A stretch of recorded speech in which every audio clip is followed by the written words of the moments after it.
Hello friend. तो आज एक नई वीडियो में आपका स्वागत है। तो आज के इस वीडियो में हम पारंपरिक राजनीति के बारे में जानने का प्रयास करेंगे और यह वीडियो लंबा हो सकता है, इसलिए वीडियो के अंत तक जरूर बने रहें, क्योंकि इस वीडियो में हम पारंपरिक राजनीति के पूरी तरीके से बताने का प्रयास करेंगे। तो इसलिए इस वीडियो के अंत तक जरूर बने रहें। तो इस वीडियो में हम पारंपरिक राजनीति विज्ञान के परिभाषा के बारे में देखेंगे और पारंपरिक राजनीति विज्ञान के अर्थ और इसके दृष्टिकोण के बारे में जानने का प्रयास करेंगे और राजनीति विज्ञान मात्र राज्य का अध्ययन के बारे में देखेंगे। इसके बाद अनेकों विचारक अपने विचार रखे हैं, तो इसके बारे में देखेंगे और राजनीति विज्ञान मात्र सरकार के अध्ययन के बारे में जानने का प्रयास करेंगे। इसके बाद राजनीति विज्ञान राज्य और सरकार दोनों का अध्ययन के बारे में देखेंगे और वैज्ञानिक परिभाषा के बारे में देखेंगे। तो इस प्रकार से इस वीडियो को देखेंगे। इसके बाद लास्ट में अंतर्राष्ट्रीय विधि एवं संबंध का अध्ययन के बारे में देखेंगे। इसलिए इस वीडियो के अंत तक जरूर बने रहें और यह वीडियो लंबा हो सकता है इसी कारण। तो चलिए स्टार्ट करते हैं अपने इस वीडियो को अपने पीडीएफ के साथ। तो और जो भी इस वीडियो में नए होंगे वो इस चैनल को सब्सक्राइब करके बेल आइकन जरूर दबा दें, ताकि ऐसे ही आने वाले वीडियो आपको तुरंत से तुरंत मिल सके। तो चलिए स्टार्ट करते हैं बिना देरी किए हुए अपने इस वीडियो को अपने पीडीएफ के साथ। तो क्वेश्चन में पूछ सकता है कि पारंपरिक राजनीति विज्ञान क्या है और इसके अध्ययन क्षेत्र की विवेचना करें। तो सबसे पहले स्टार्टिंग में लिखना है कि राजनीति विज्ञान एक प्राचीन सामाजिक विज्ञान है, जो कि आप सभी जानते होंगे ही कि यह सामाजिक विज्ञान का ही एक अलग सब्जेक्ट बन के आता है, पॉलिटिकल साइंस। तो यहाँ पर राजनीति विज्ञान एक प्राचीन सामाजिक विज्ञान के ही बारे में बताने का प्रयास करता है। तो इसकी जड़ें प्राचीन भारतीय ग्रंथों तथा यूनानी दार्शनिकों की कृतियों में समिहित है। उस समय इसे संपूर्ण ज्ञान के रूप में देखा जाता था और आज दर्शन एवं आचार शास्त्र के साथ उसका अटूट संबंध था। मध्यकाल में धर्म के साथ इसका ऐसा संबंध था कि राजनीति एवं धर्म प्रायः एक हो गए थे, जो कि राजनीति विज्ञान का एक पृथक ज्ञान के रूप में अस्तित्व बहुत ही नया है। इसके पृथक ज्ञान के रूप में अस्तित्व प्रदान करने का श्रेय मैकियावेली को है, जिन्होंने राजनीति को धर्म से बिल्कुल अलग कर अध्ययन करने का संदेश दिया। इस कारण मैकियावेली को आधुनिक राजनीति विज्ञान का जनक माना गया है। इसके बाद लिख रहा है कि आधुनिक विद्वानों ने राजनीति विज्ञान के इतिहास का अध्ययन पारंपरिक यानी कि ट्रेडिशनल एवं आधुनिक शीर्षकों के अधीन विभक्त कर दिया है, जो कि यह द्वितीय विश्व युद्ध के पूर्व के काल पारंपरिक एवं द्वितीय विश्व युद्ध के पश्चात के काल को आधुनिक माना गया है।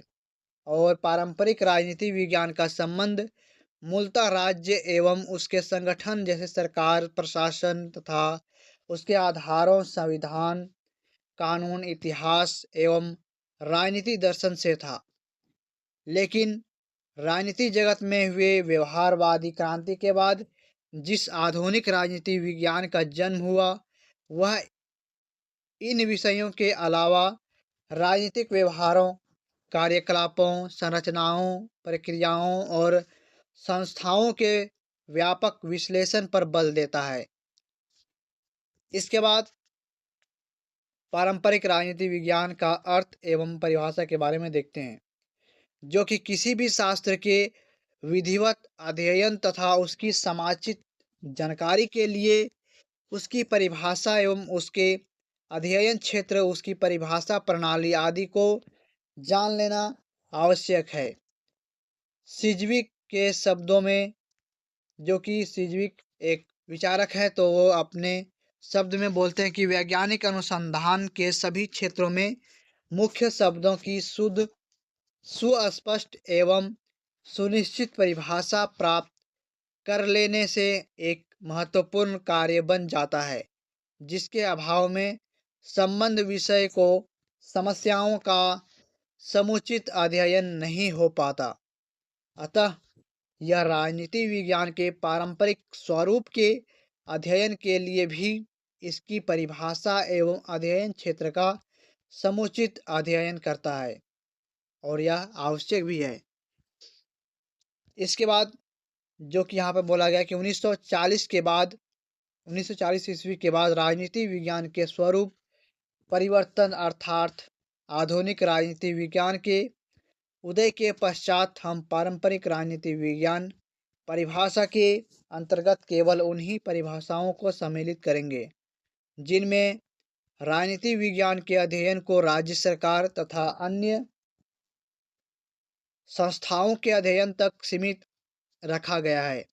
इसके अंतर्गत प्राचीन एवं मध्ययुगीन सभी परिभाषाओं आ ही जाती है, जो कि आधुनिक समय की वे समस्त परिभाषाएं आ जाती है, जिनमें राजनीति विज्ञान को राज्य सरकार तथा अन्य संस्थाओं के अध्ययन तक सीमित रखा गया है। और पारंपरिक राजनीति विज्ञान की प्राचीन काल से अब तक दी गई परिभाषाएं निम्नलिखित है, जो कि आगे देखते हैं। तो सबसे पहले आता है व्युत्पत्ति एवं प्राचीन दृष्टिकोण। तो इसमें राजनीति विज्ञान अंग्रेजी के पॉलिटिकल साइंस का हिंदी रूपांतरण, जिसे प्राचीन काल में राजनीति कहा जाता था, और आज पॉलिटिक्स शब्द यूनानी भाषा पोलिस शब्द से निकला है। पोलिस का अर्थ होता है नगर राज्य, जो कि प्राचीन काल में यूनान छोटे छोटे नगर राज्यों में बटा था तथा उन नगर राज्यों में संबंध विद्या को पॉलिटिक्स कहा जाता था। चूँकि उस समय नगर राज्य सभ्यता के केंद्र थे, अतः राजनीति विज्ञान राजनीति शब्द का तथा आधुनिक राज्य प्राचीन नगर राज्य का विकसित रूप है।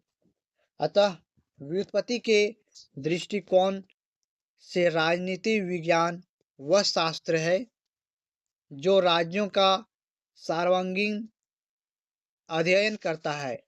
और प्लेटो और अरस्तु ने भी अपनी पुस्तकों में राजनीति विज्ञान को राज्य विषयक संपूर्ण बातों का अध्ययन माना है, जो कि प्राचीन भारतीय विचारकों ने भी राजनीति विज्ञान को राज्य विषयक शास्त्र माना है। और प्राचीन शास्त्रों में सुव्यवस्थित समाज शास्त्र को राज्य एवं राज्य में शासन या दंड का प्रतिपादन करने वाली विद्या को दंड नीति की संज्ञा दी गई। दंड नीति से अभिप्राय राजनीति से है या राजनीति से था, जो कि कौटिल्य ने अपनी प्रसिद्ध पुस्तक अर्थशास्त्र में राज्य शासन की कला का विवेचन करते हुए कहा है कि राजनीति विज्ञान वह विद्या है जो एक सुव्यवस्थित समाज व राज्य संबंधी विविध विषयों का अध्ययन करें। अर्थात व्युत्पत्ति के दृष्टिकोण से तथा प्राचीन पाश्चात्य तथा भारतीय विद्वानों के अनुसार राजनीति विज्ञान वह शास्त्र है जो राज्यों के विभिन्न पहलुओं का अध्ययन करता है। इसके बाद आधुनिक परिभाषाएं देखते हैं, जो कि आधुनिक युग में राज्य की प्रकृति, स्वरूप एवं कार्य क्षेत्र में काफ़ी परिवर्तन हुए हैं। फलतः इससे संबंधित विज्ञान राजनीति विज्ञान की परिभाषा में भी काफ़ी नवीनता आई है। आधुनिक विद्वानों ने जो राजनीति विज्ञान की परिभाषाएं दी है, उन्हें हम निम्नलिखित श्रेणियों में विभाजित कर अध्ययन करेंगे। जो कि पहला पॉइंट आता है राजनीति विज्ञान केवल राज्य के अध्ययन के रूप में। दूसरा पॉइंट आता है राजनीति विज्ञान केवल सरकार के अध्ययन के रूप में। तीसरा पॉइंट आता है राजनीति विज्ञान राज्य और सरकार दोनों के अध्ययन के रूप में। और चौथा आता है राजनीति विज्ञान की वैज्ञानिक परिभाषा। तो सबसे पहला पॉइंट देखते हैं यहाँ पर कि राजनीति विज्ञान मात्र राज्य का अध्ययन। तो इसमें राजनीति विज्ञान के कुछ विद्वान इसे केवल राज्य का अध्ययन मानते हैं। उन विद्वानों में प्रमुख बलंटसली, गार्नर और गेरिस आदि हैं। तो सबसे पहला आता है बलंटसली। तो यह अपने राजनीति विज्ञान बलंटसली कहते हैं कि राजनीति विज्ञान वह विज्ञान है जिसका संबंध राज्य से है, जो राज्य को आधारभूत स्थितियों, उसकी प्रकृति तथा उसके विविध स्वरूपों एवं विकास को समझने का प्रयत्न करता है। इसके बाद आता है गार्नर। तो गार्नर बोलते हैं कि राजनीति विज्ञान का आरंभ एवं राज्य अंत राज्य से होता है। साधारण तौर पर उसकी आधारभूत समस्या में 3 प्रकार की बातें सम्मिलित है, जो कि प्रथम यानी कि पहला है जो कि राज्य की प्रकृति एवं उत्पत्ति का अनुसंधान, और दूसरा है राजनीतिक संस्थाओं के स्वरूप, इतिहास तथा उनके विभिन्न स्वरूपों की गवेषणा, और तीसरा है उनके आधार पर राजनीतिक विधि वृद्धि एवं विकास के नियमों का यथासंभव निर्धारण। इसके बाद आता है ग्रीस। तो ग्रीस बोलते हैं कि राजनीति विज्ञान राज्य का एक सत्ता संस्था मानता है, और यह राज्य के संबंधों, उसके उद्भव, उसकी भूमि एवं प्रजा, उसके उद्देश्य, उसके नैतिक महत्व, उसके जीवन की अवस्थाओं तथा आर्थिक एवं राजस्व संबंधी समस्याओं और उसके साध्य आदि का उल्लेख करता है। तो उपयुक्त परिभाषाओं में राज्य को ही राजनीति विज्ञान का केंद्र माना गया है तथा सरकार शब्द का कहीं भी उल्लेख नहीं किया गया है। हम जानते हैं कि राज्य अमूर्त संस्था है और सरकार उसका अमूर्त रूप है। राज्य अपनी इच्छा का प्रकटीकरण सरकार के माध्यम से करता है, और राज्य की इच्छाओं को मूर्त रूप देने के लिए सरकार का होना जरूरी है। सरकार के बिना राज्य एक अमूर्त एवं कल्पना मात्र तथ्य रह जाता है। सरकार के बिना राज्य के क्रियात्मक रूप का अध्ययन संभव नहीं है। अतः ऐसी परिभाषाओं या परिभाषाएं जिनमें राजनीति विज्ञान का मात्र राज्य का अध्ययन माना गया हो तथा उनमें राज्य के अध्ययन को चर्चा ना हो, या एकांकी या अपूर्ण एवं अधूरी है। इसके बाद दूसरा पॉइंट आता है राजनीति विज्ञान मात्र सरकार का अध्ययन। तो यहाँ पर बोला गया कि ऐसे भी विद्वान हैं जो राजनीति विज्ञान को केवल सरकार के अध्ययन के रूप में स्वीकार करते हैं। उन विद्वानों में प्रमुख जो कि सीले एवं लिंकोक हैं। तो सीले अपने शब्दों में राजनीति विज्ञान शासन के सिद्धांत एवं कार्यों का उसी प्रकार विवेचन करता है जिस प्रकार राजनीति, अर्थशास्त्र संपत्ति का और जीव विज्ञान जीवन का, बीजगणित अंकों का तथा ज्यामिति स्थान एवं दूरी का। तो इसी प्रकार यहाँ पर भी विवेचना करते हैं कि राजनीति विज्ञान राजनीति का विवेचना करते हैं। इसके बाद आता है लिंकोक। तो लिंकोक ने कहा है कि राजनीति विज्ञान सरकार से संबंध विज्ञान है,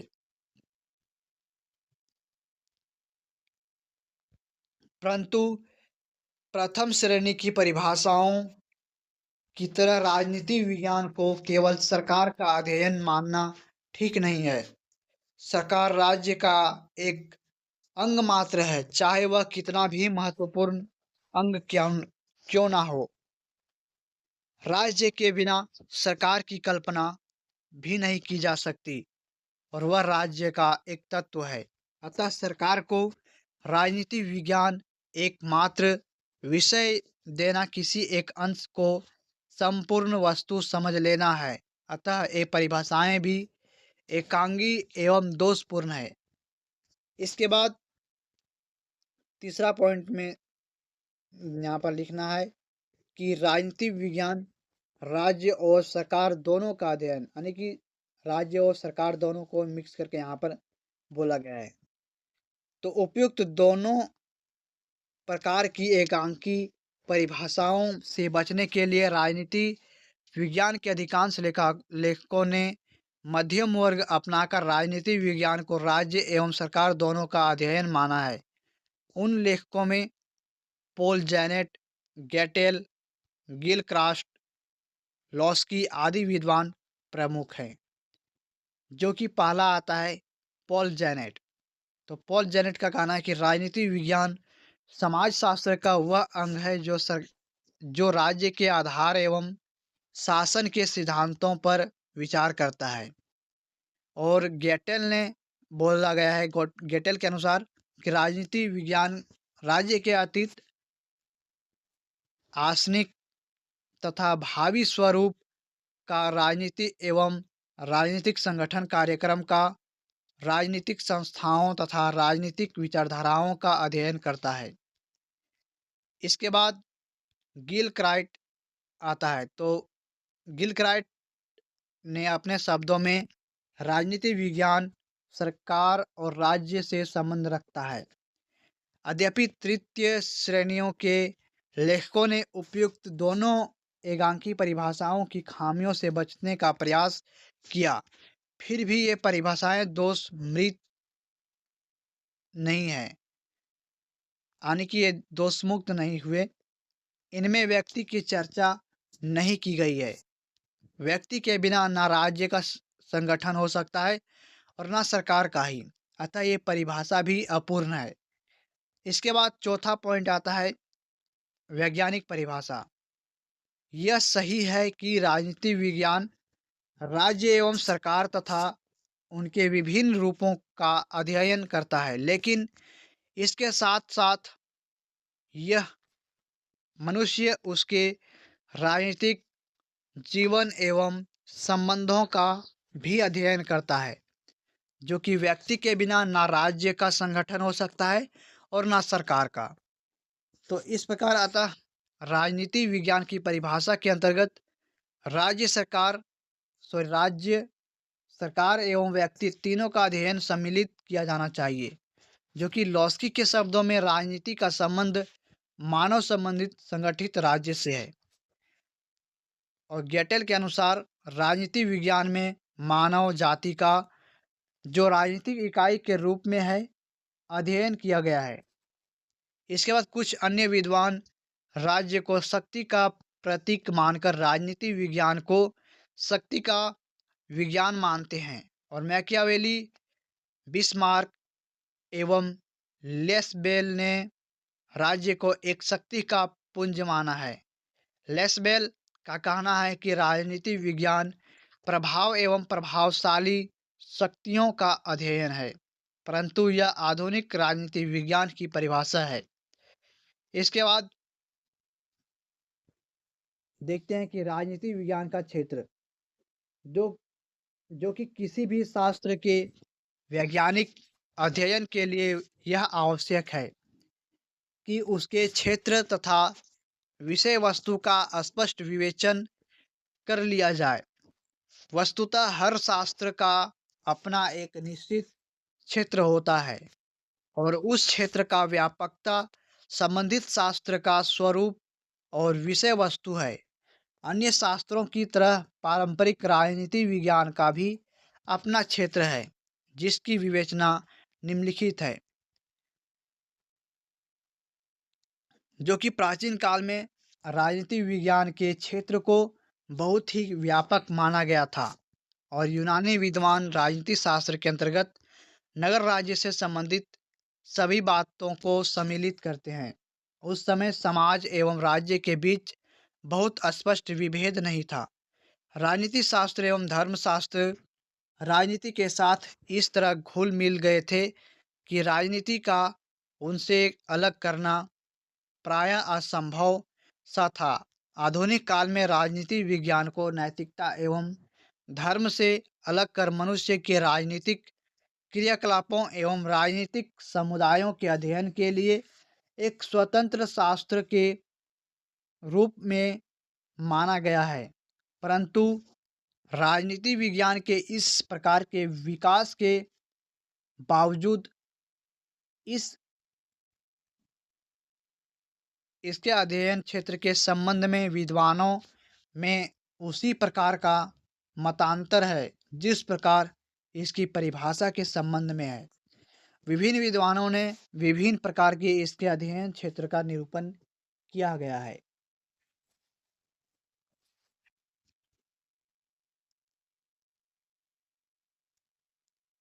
इसके बाद बलंसली, गार्नर और गैरिस ने राजनीति विज्ञान के अध्ययन क्षेत्र के अंतर्गत केवल राज्य के अध्ययन को सम्मिलित किया है, सरकार तथा राज्य के अध्ययन को नहीं। इसके विपरीत सीले एवं लीकोक ने राजनीति विज्ञान के अध्ययन क्षेत्र को मात्र सरकार के अध्ययन तक सीमित रखा है।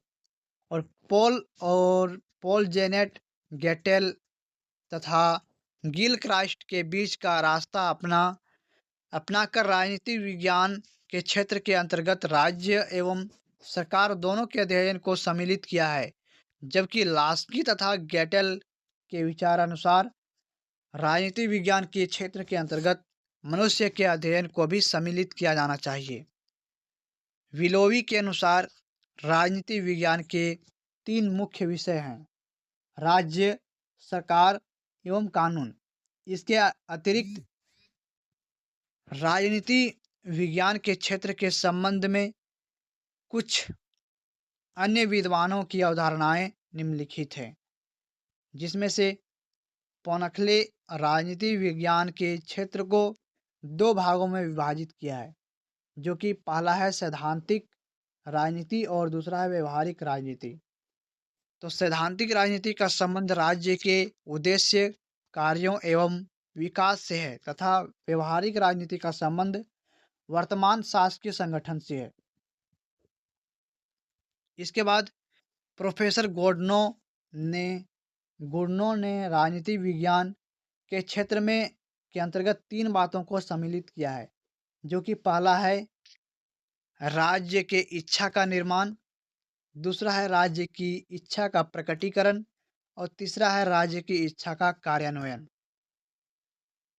इसके बाद जर्मन दार्शनिक ट्रॉट्स्की ने राजनीति विज्ञान के अध्ययन क्षेत्र को 3 भागों में विभाजित किया गया है, जो कि पहला है राज्य के आधारभूत राज्यों का निर्धारण, दूसरा है भूतकाल में मानव द्वारा जन्म दी गई संस्थाओं एवं संगठनों का अध्ययन तथा तीसरा है ऐतिहासिक नियमों तथा नैतिक आदर्शों का निर्धारण। इस प्रकार हमने देखा कि विभिन्न विद्वानों ने विभिन्न प्रकार से राजनीति विज्ञान के क्षेत्र का निरूपण किया है, किंतु किसी भी विद्वान द्वारा निरूपित अध्ययन क्षेत्र में अपने आप को पूर्ण नहीं है।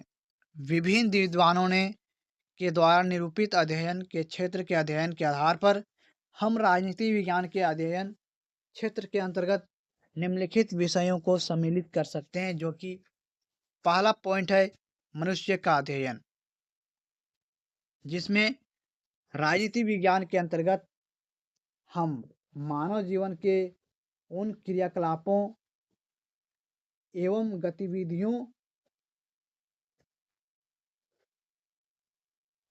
का अध्ययन करते हैं जिनका संबंध राज्य एवं सरकार से है, जबकि मनुष्य समस्त राजकीय व्यवस्था का केंद्र है। अरस्तु ने ठीक ही कहा गया था कहा था कि राज्य की उत्पत्ति मानव की आवश्यकताओं की पूर्ति के लिए हुई है एवं मनुष्य को अच्छा जीवन प्रदान करने के लिए वह कायम है। राज्य मानव मस्तिष्क की अभिव्यक्ति है एवं मानवीय आवश्यकताओं की पूर्ति के लिए ही बना है। राज्य साध्य न होकर मनुष्य के विभिन्न एक साधन है। किसी भी राज्य को तथा उसकी सरकार को ठीक से समझने के लिए यह जरूरी है कि हम वहाँ के निवासियों के बारे में जानें। मनुष्य का राज्य के साथ क्या संबंध है, इसके अंतर्गत स्वतंत्रता, कर्तव्य, अधिकार, कानून आदि चले आते हैं। इन सारी बातों की जानकारी राजनीति विज्ञान के अध्ययन द्वारा ही हो सकती है। इस प्रकार सर्वप्रथम राजनीति विज्ञान मनुष्य का एक राजनीतिक प्राणी के रूप में अध्ययन करता है। इसके बाद आता है राज्य का अध्ययन, जो कि बलंसली, गैरिस एवं गार्नर द्वारा दी गई राजनीति विज्ञान के परिभाषाओं से स्पष्ट होता है कि राजनीति विज्ञान का सबसे महत्वपूर्ण अध्ययन विषय राज्य है। यद्यपि इन विद्वानों ने राजनीति विज्ञान के क्षेत्र को मात्र राज्य के अध्ययन तक सीमित रखा है, जो कि एकांगी है, लेकिन इस बात से इनकार नहीं किया जा सकता क्योंकि राजनीति विज्ञान को मुख्य प्रतिपाद्य विषय राज्य है। राज्य के विभिन्न पहलुओं, स्वभाव एवं प्रकार आदि सभी का अध्ययन राजनीति विज्ञान करता है। गेटेल का कहना है कि राजनीति विज्ञान राज्य के अतीत का ऐतिहासिक अनुसंधान, वर्तमान का विश्लेषणात्मक अध्ययन तथा उसके आदर्श स्वरूप की राजनीतिक एवं नैतिक विवेचना करता है, जो कि यह कथन सत्य भी है। जो कि सबसे पहला आता है इसके अंतर्गत, सर्वप्रथम विज्ञान राजनीति विज्ञान राज्य के अतीत का अध्ययन करता है। आज हम जिस रूप में राज्य को एवं राजनीतिक संस्थाओं को देखते हैं, वह कोई आधुनिक आविष्कार या कृति नहीं है, बल्कि यह हजारों वर्षों के विकास का फल है, जो कि राजनीति विज्ञान राज्य के ऐतिहासिक स्वरूप का अध्ययन कर यह बताता है कि राज्य और राज्य के संस्थाओं का विकास किस प्रकार हुआ, राज्य की उत्पत्ति कब और कैसे हुई तथा उसे वर्तमान अवस्था में पहुंचने में किन किन अवस्थाओं से गुजरना पड़ा। यह राजनीतिक विचारधारा का विकास एवं राजनीतिक विकास के सिद्धांतों एवं नियमों की छानबीन कर राजनीतिक विज्ञान यह पता लगाने का प्रयास करता है कि किस समय किन राजनीतिक विचारों का राज्य की प्रकृति एवं क्रियाकलापों का कितना प्रभाव पड़ा। इस प्रकार राजनीति विज्ञान ऐतिहासिक अन्वेषण का कार्य करता है। इसके बाद दूसरा पॉइंट आता है, राजनीति विज्ञान राज्य के वर्तमान स्वरूप का भी विश्लेषणात्मक रूप से अध्ययन करता है, जो कि राजनीति विज्ञान के अंतर्गत हम राज्य के वर्तमान स्वरूप अर्थात समाज के अन्य समुदायों से राज्य का संबंध, राज्य का उद्देश्य, राज्य का संगठन, राजतंत्र, प्रजातंत्र आदि, राज्य का कार्यक्षेत्र के अंतर्गत समाजवादी राज्य, व्यक्तिवादी राज्य, लोक कल्याणकारी राज्य और सरकार के संगठन के अंतर्गत व्यवस्थापिका, कार्यपालिका एवं न्यायपालिका, जो कि राज्य के आंतरिक एवं बाह्य नीतियाँ, अंतर्राष्ट्रीय एवं कूटनीतिक संबंध, संधि, शांति एवं सुरक्षा आदि का अध्ययन करते हैं। इसके बाद तीसरा पॉइंट में आता है, राजनीति विज्ञान के अंतर्गत राज्य के भूत एवं वर्तमान स्वरूप का ही अध्ययन नहीं किया जाता, बल्कि राज्य के भावी स्वरूप का भी अध्ययन किया जाता है। प्राचीन काल से ही राजनीति विज्ञान के विद्वानों ने एक आदर्श राज्य का खाका खींचने का प्रयास किया है। प्लेटो एवं अरस्तु ने भी एक आदर्श राज्य की कल्पना की थी। आज भी इस संबंध में काफ़ी विवाद हो रहा है कि राज्य का स्वरूप, कार्यक्षेत्र आदि क्या हो। इसके बाद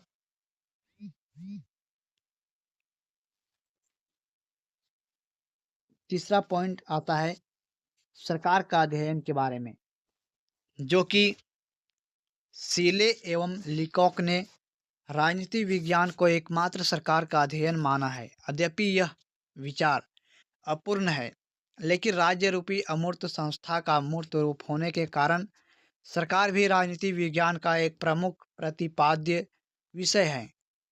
सरकार राज्य की इच्छाओं को मूर्त रूप प्रदान करने वाला यंत्र है। सरकार के बिना राज्य की कल्पना ही नहीं की जा सकती। इसीलिए राजनीति विज्ञान के अंदर सरकार का भी व्यवहार अध्ययन किया जाता है, जो कि सरकार का स्वरूप, प्रकार, उसके विभिन्न अंगों के कार्य, निर्वाचन प्रणालियाँ, राजनीतिक दल, जनमत, स्थानीय शासन, राज्य के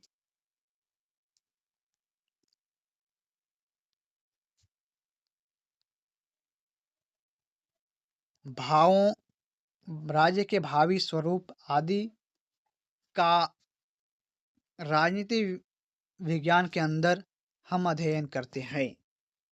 इसके बाद लास्ट पॉइंट आता है अंतर्राष्ट्रीय विधि एवं संबंध का अध्ययन,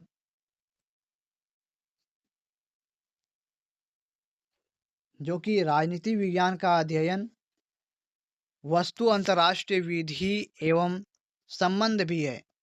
अंतर्राष्ट्रीय विधि का विकास कब एवं कैसे हुआ, उसका वर्तमान स्वरूप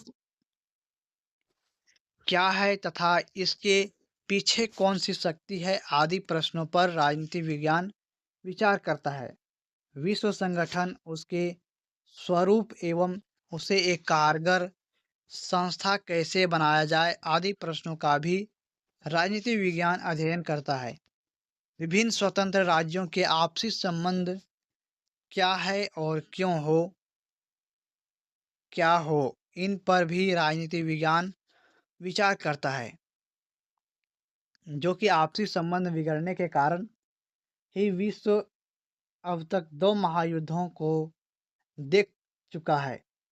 इन महायुद्धों से शिक्षा लेकर राजनीति विज्ञान भविष्य के अंतर्राष्ट्रीय संबंधों का दिशा निर्देश करता है। तो इस प्रकार से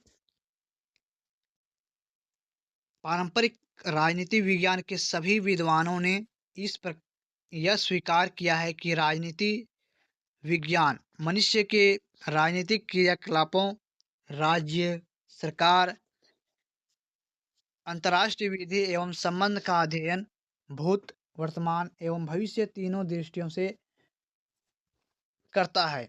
सच तो यह है कि वर्तमान समय में समुदाय के विस्तार एवं राज्य के उत्तरदायित्व की वृद्धि से राजनीति विज्ञान के क्षेत्र में भी विस्तार होता जा रहा है। राजनीति विज्ञान के क्षेत्र का विवरण प्रस्तुत करते हुए फेयरलाइट ने कहा है कि राजनीति विज्ञान के अंतर्गत राज्यों के संगठन एवं कार्यों का तथा राजनीतिक संघ के मूलभूत सिद्धांतों का अध्ययन किया जाता है। यह राजनीतिक शक्ति और व्यक्तिगत स्वतंत्रता के समन्वय से संबंध समस्याओं, मनुष्य के पारस्परिक संबंधों जो राज्य द्वारा नियंत्रित होते हैं, अतः मनुष्यों और राज्यों के संबंधों का विवेचन करता है। यह राज्य के विभिन्न अंगों के बीच शासकीय शक्ति का विभाजन तथा अंतर्राष्ट्रीय समस्याओं का भी अध्ययन है। इस कारण यह कहा जाता है कि राजनीति विज्ञान के विषय की व्यापकता उतनी ही है जितनी कि समय एवं दूरी की है। तो इस प्रकार से आज हमने पारंपरिक राजनीति विज्ञान के बारे में पूरी तरीके से जानने का प्रयास किए। जिसके अंतर्गत पारंपरिक राजनीति विज्ञान के अर्थ एवं परिभाषा और इसके कई दृष्टिकोण, जैसे राज्य विज्ञान मात्र राज्य का अध्ययन, सरकार का अध्ययन और वैज्ञानिक परिभाषा जैसे अनेकों चीज़ों के बारे में इस वीडियो के माध्यम से हमने जानने का प्रयास या बताने का प्रयास किया है। तो इसलिए यह वीडियो कैसा लगा ज़रूर बताना कमेंट करके, और अपने दोस्तों के साथ भी ज़्यादा से ज़्यादा शेयर करें ताकि ऐसा ही वीडियो उन तक पहुंच सके। और जो भी इस चैनल में नए होंगे वो इस चैनल को सब्सक्राइब करके बेल आइकन जरूर दबा दें ताकि ऐसा ही आने वाले वीडियो आपको तुरंत से तुरंत मिल सके। तो चलिए फिर से मिलते हैं नेक्स्ट वीडियो में, तब तक के लिए बाय, जय हिंद, वंदे मातरम।